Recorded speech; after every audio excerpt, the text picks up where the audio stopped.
बिस्मिल्लाहिर्रहमानिर्रहीम। नाज़रीन अस्सलाम वालेकुम, मैं हूँ इमरान वसीम। नाज़रीन, प्रोग्राम में सबसे पहले तो हम बात करेंगे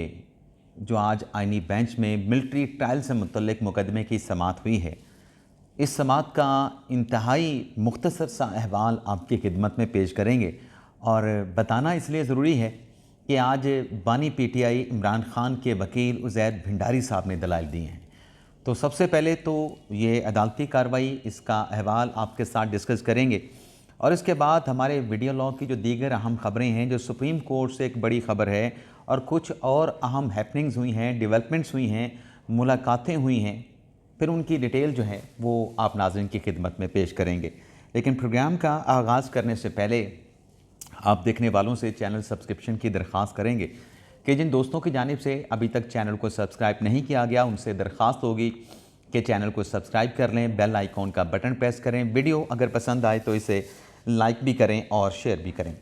आज नाज़रीन 9:30 बजे आइनी बेंच ने जस्टिस अमीनुद्दीन खान साहब की सरबराही में इंट्रा कोर्ट अपीलों पर अदालती कार्रवाई का आगाज़ किया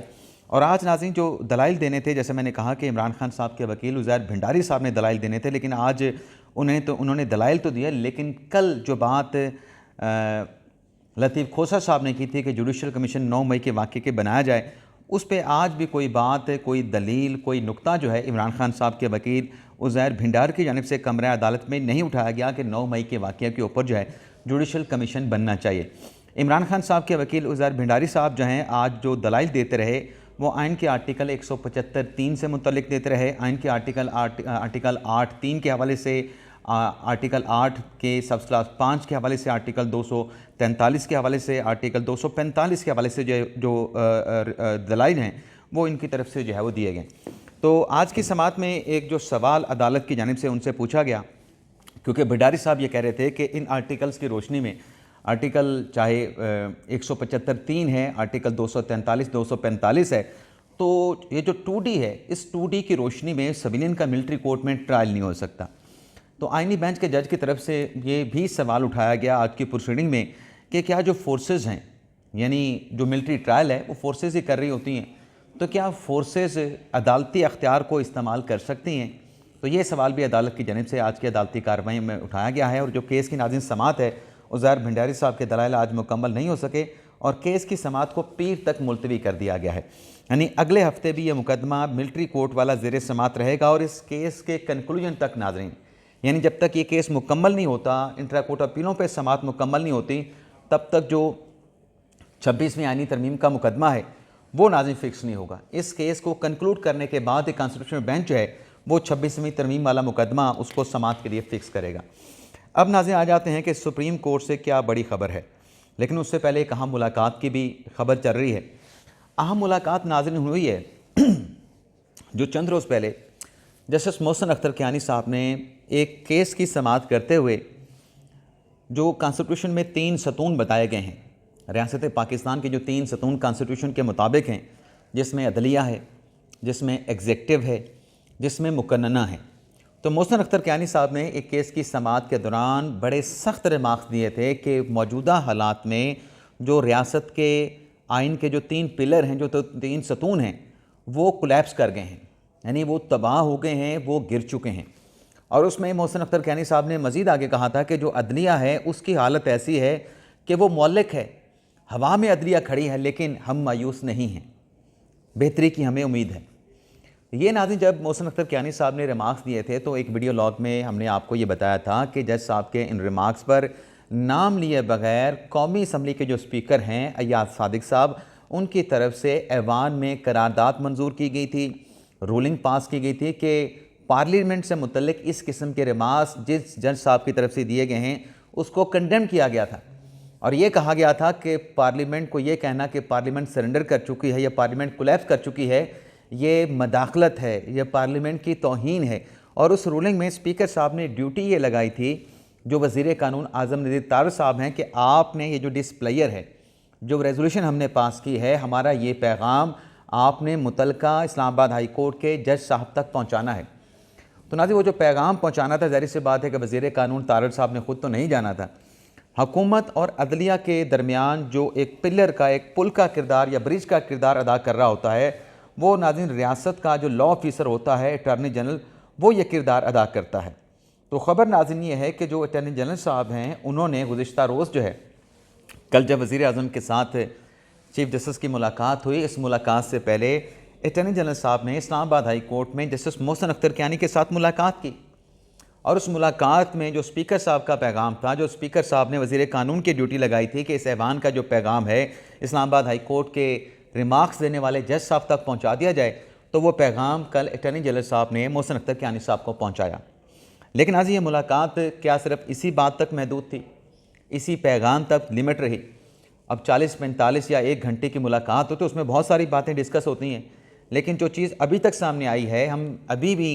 मुसलसल इस बात को खरीद रहे हैं कि इस बात के अलावा भी क्या कोई मामला डिस्कस हुआ है। तो बंदे दो हैं, एक मोहसिन अख्तर कियानी साहब हैं, इस्लामाबाद हाई कोर्ट के जज हैं, दूसरे अटॉर्नी जनरल मंसूर उस्मान अवान साहब हैं। तो जहाँ से हमें कोई ख़बर मिली वो नेक्स्ट वीडियो लॉग में आपके साथ हम शेयर करेंगे। लेकिन ये जो पैगाम था कौमी असम्बली का, कौमी असम्बली के ऐवान के कस्टोडियन का अय्याज सादिक साहब का, ये अटॉर्नी जनरल साहब ने मोहसिन अख्तर कियानी साहब तक जो है वो पहुँचा दिया है। अब नाज़रीन आ जाते हैं जो सुप्रीम कोर्ट से जुड़ी बड़ी अहम खबर है। अब ये खबर तो सुप्रीम कोर्ट से जुड़ गई है, लेकिन ये मामला इस्लामाबाद हाई कोर्ट के 5 जजेस का है। वो 5 जजेस जिनकी जानिब से chief justice of Pakistan Yahya Faridi साहब को, chief justice Islamabad high court यानी former chief justice Aamir Farooq साहब को और सदर पाकिस्तान आसिफ अली जरदारी साहब को जो ख़त लिखा गया था, और उस ख़त में आपको याद होगा कि 5 जजेस ने, जस्टिस मोहसिन अख्तर कियानी साहब ने, जस्टिस बाबर सत्तार साहब ने, जस्टिस तारिक महमूद जहांगीरी साहब ने, जस्टिस समन रिफत इम्तियाज़ साहबा ने और जस्टिस सरदार इजाज़ इसाक ने, जो ट्रांसफ़र पे जजेस आए थे, उनकी इंडक्शन के बाद यानी हाई कोर्ट से इस्लामाबाद हाई कोर्ट में ट्रांसफ़र के बाद उनकी सीनियरिटी पे और उनके हलफ ना उठाने के ऊपर सवाल उठाया था। तो वो लेटर के ऊपर तो कुछ नहीं हुआ, लेकिन उस लेटर के बाद 5 जजेस की जानिब से एक representation chief justice Aamir Farooq साहब को भिजवाई गई थी, जब वो सुप्रीम कोर्ट के जज नहीं बने थे, जब वो इस्लामाबाद हाई कोर्ट के चीफ जस्टिस थे। अब उस रिप्रेजेंटेशन में जो कि मुतलका फोरम पे 5 जजेस ने दायर की थी, उस पर आमिर फारूक साहब सुप्रीम कोर्ट में आने से पहले अपना फैसला सादिर कर फरमा के आए थे, जुडिशल साइट पे अपना ऑर्डर तहरीरी तौर पे जारी करके आए थे, जिसमें जस्टिस डोगर साहब की जो सीनियर प्यूनी जज की जो सीनियरिटी थी, या जस्टिस आसिफ साहब की जो सीनियरिटी थी, जस्टिस खादिम हुसैन साहब की जो सीनियरिटी थी, उसको अपहेल्ड किया गया था और 5 जजेस के जो रिजर्वेशन थे, जो एतराज़ात थे, उनको रद्द कर दिया गया था। और सीनियरिटी लिस्ट को कि जैसे सरफराज डोगर साहब इस्लामाबाद हाई कोर्ट के सीनियर प्यूनी जज हैं, हाई कोर्ट से इस्लामाबाद हाई कोर्ट में ट्रांसफ़र होने के बाद, तो उन्होंने अपना फ़ैसला बरकरार रखा था। अब इस फैसले के ख़िलाफ़ जो रेमेडी थी इन 5 जजेस के पास, वो ये थी कि आमिर फारूक साहब का इंतज़ामी साइट पर ये जो फैसला था, इसे आर्टिकल 184(3) के ज़रिए वो सुप्रीम कोर्ट में चैलेंज करते हैं। अब नाज़रीन इतलात ये आ रही थी कि 5 जजेस की जानिब से मुख्तलिफ वकला के साथ कंसल्टेशन की जा रही है, मुख्तलिफ वकला के नामों पर गौर व खौज किया जा रहा है कि किसको वकील बनाया जाए, किस नामवर वकील के ज़रिए ये जो आमिर फारूक साहब का सीनियरिटी से मुतल्लिक जो फ़ैसला है, जिसमें 5 जजेस की दरख्वास्त को, उनकी इस्तदा को, उनके एतराज़ात को रद्द कर दिया गया है, किस वकील की खिदमात के ज़रिए ये मामला सुप्रीम कोर्ट में जो है वो फाइल किया जाए। तो उसमें मुनीर मलिक साहब का नाम आ रहा था, उसमें हामिद खान साहब का नाम भी डिस्कस हो रहा था, उसमें कुछ और वकला का नाम भी लिया गया जिनका ताल्लुक़ डायरेक्टली इनडायरेक्टली पाकिस्तान तहरीक इंसाफ के साथ भी कहीं ना कहीं जाके बनता है। तो अब नाज़रीन ये हुआ है, उसमें बल्कि एक और चीज़ भी सामने आ रही थी कि हो सकता है कि ये रिप्रेजेंटेशन सुप्रीम कोर्ट में दायर करने के साथ साथ जो 2 जज हैं इस्लामाबाद हाई कोर्ट के 5 जजेस में से जो 2 जज हैं, मोहसिन अख्तर कियानी साहब और जस्टिस बाबर सत्तार साहब जो हैं, वो ये भी इतलात आ रही थी कि शायद वो हो सकता है कि वो अपनी इंडिविजुअल कैपेसिटी में दरख्वास्त जो है वो इस्लामाबाद सुप्रीम कोर्ट में दायर करें और ख़ुद अदालत के सामने आर्गू भी करें। बिल्कुल उसी तरीके से जब कादी फ़ाइसा के ख़िलाफ़ जो रेफरेंस था वो 7-3 के तनासब से खारिज कर दिया गया था, लेकिन नज़र सानी की जब दरख्वास्तें आई थी तो नज़र सानी की उस पटिशन में कादी फ़ाइसा साहब ने मुनीर मलिक साहब की खिदमात हासिल करने के बजाय, क्योंकि पहले तो उनके वकील मुनीर मलिक साहब थे, जब वो 10 जजेस ने रेफरेंस उड़ा के फेंक दिया था, रेफरेंस को कलअदम करार दे दिया था, सुप्रीम जुडिशल काउंसिल का शोकास नोटिस भी ख़त्म कर दिया था, लेकिन जो मामला था ना कि ये FBI इस मामले को देखे, वो 10 जजेस का 7-3 से फैसला था। तो इस नुक्ते के ऊपर जो नज़र सानी आई थी, तो फिर काजी फ़ाइसा साहब ने खुद आके कमरा अदालत में आर्गू किया था और उस केस में काजी फ़ाइसा साहब की जो बेटी हैं सहर, गालिबन सहर ईसा, उन्होंने अपने वाले काजी फैसल साहब को सिट किया था। तो सुनने में आ रहा था कि यहाँ पर भी वही जो माजी की मिसाल है कि काजी साहब ने खुद सुप्रीम कोर्ट में आर्गू किया था, तो ये दो जजेस मुस्तरक तनकियानी साहब और बाबर सत्तार साहब खुद आर्गू करेंगे। लेकिन अब नाज़रीन खबर ये आ रही है कि ये 1 से 2 दिन में, यानी आज या कल में, ये जो आइनी दरख्वास्त है सीनियरिटी के हवाले से ये सुप्रीम कोर्ट ऑफ पाकिस्तान में दायर कर दी जाएगी। और इस दरख्वास्त को ड्राफ्ट जो करेंगे या ड्राफ्ट किया जा चुका है वो जस्टिस मुनीर मलिक साहब, साबिक सुप्रीम कोर्ट बार के सदर हैं, और सलाहुद्दीन अहमद, बैरिस्टर सलाहुद्दीन अहमद जो है वो अदालत के में ये दरख्वास्त दायर करके इस केस में जो है वो जज साहबान की तरफ से आर्गू करेंगे। लेकिन नाज़रीन अभी तक क्योंकि इस दरख्वास्त के जो कंटेंट्स हैं, जो मंदरजात हैं, वो मंजर आम पे नहीं आए, लेकिन हम ये अंदाज़ा ज़रूर लगा सकते हैं कि इस पटिशन में भी जैसे 26वीं आइनी तरमीम की दरख्वास्तों में, वहाँ पर भी मुनीर मलिक साहब एक पटिशनर के वकील हैं और सलाहुद्दीन अहमद भी एक पटिशनर के वकील हैं, और पर्सनल कैपेसिटी में भी उन्होंने 26वीं तरमीम को सुप्रीम कोर्ट में चैलेंज कर रखा है। तो इस बात का इम्कान मौजूद है कि हाई कोर्ट के इन पाँचों जजेस की दरख्वास्त जब सुप्रीम कोर्ट में दायर की जाएगी, उसमें भी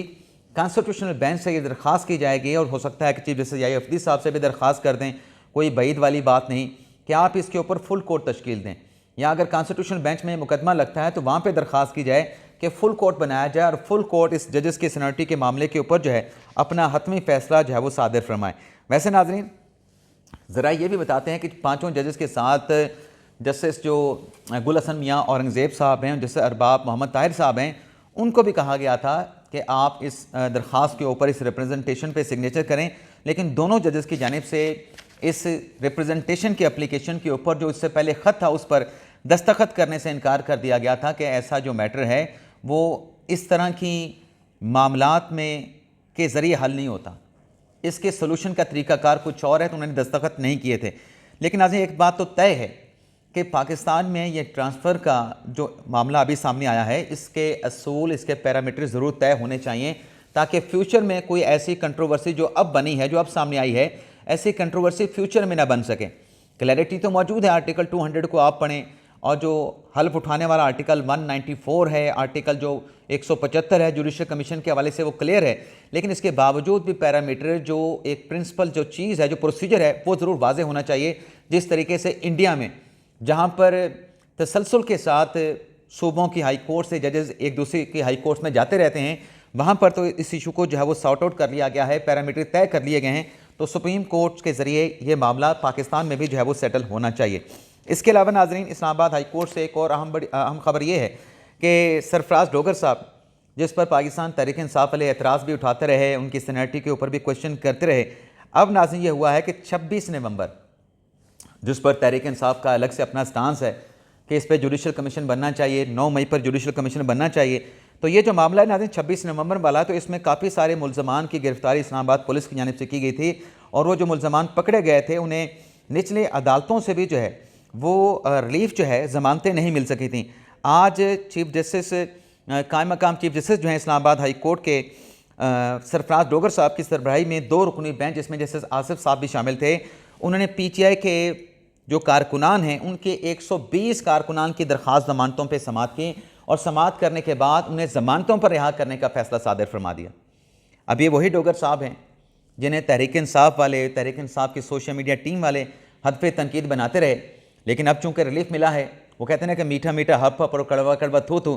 तो यहाँ पे अब कहें ना कि सरफराज डोगर साहब ने बिल्कुल हमारे हक में ठीक फैसला किया। ये हम बात किसी दोस्त के साथ भी कर रहे थे, उन्होंने कहा जी कौन सा एहसान किया है, बल्कि सरफराज डोगर साहब को तो चाहिए था कि उनके खिलाफ जो मुकदमात हैं उन मुकदमात को भी ख़त्म कर देते। और मैंने कहा अल्लाह के बंदे, दरख्वास्त तो आपके वर्कर वहाँ पर ज़मानत की लेके गए थे, FIR की क्वाशमेंट की दरख्वास्त तो नहीं लेके गए थे। आप FIR की क्वाशमेंट की दरख्वास्त दायर करते, हो सकता है सरफराज डोगर साहब मुकदमात को खारिज कर देते। अब ज़मानत के केस में केसेस को कैसे क्वैश किया जा सकता है? मुनाज़िर कहते हैं ना कि वो झूठ का बाज़ार गर्म होना, तो झूठ का बाज़ार बड़ा गर्म किया जाता है। अफवाहें, ऐसे दावे किए जाते हैं, जैसे पाकिस्तान तहरीक इंसाफ ने दावा किया कि हमें बड़ी पेशकश हो रही है, इमरान खान साहब की नाहली के ख़ात्मे के हवाले से कहा जा रहा है कि 2 से 3 माह में इमरान खान साहब की नाहली को हम ख़त्म कर देंगे, हमारे साथ ये कर लें, फ़लाँ कर लें, हमें बड़ी ऑफ़र से पेशकश हो रही हैं। तो आज राना सनाउल्लाह साहब ने फिर इस बात को क्लियर कर दिया है कि वो इनके साथ बातचीत करने के लिए तैयार नहीं हैं, वो इनके साथ बातचीत करने के लिए तैयार नहीं। अगर इन्होंने मामला सेटल डाउन करना है, अगर इन्होंने जो है वो चीज़ों को हल करना है, तो वो हुकूमत के साथ बैठ कर ये चीज़ें हल हो सकती हैं। और जहाँ तक पेशकश की बात है, जहाँ तक ऑफ़र्स की बात है, तो इनके पास उनकी तरफ से, पिंडी की तरफ से इनके पास कोई ऑफ़र नहीं। एक ऑफ़र हुकूमत की तरफ से इनके पास मौजूद है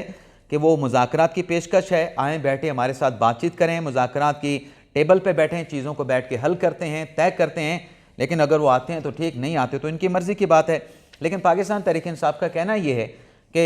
हमें तो मुज़ाकरात के टेबल पर बैठने की ज़रूरत नहीं, हम तो जो माह रमज़ान है, माह रमज़ान के दौरान या माह रमज़ान के बाद जो है हुकूमत के ख़िलाफ़ मुल्कगीर जो है वो तहरीक चलाने चले हैं, हुकूमत के ख़िलाफ़ मुल्कगीर तहरीक चलाएँगे।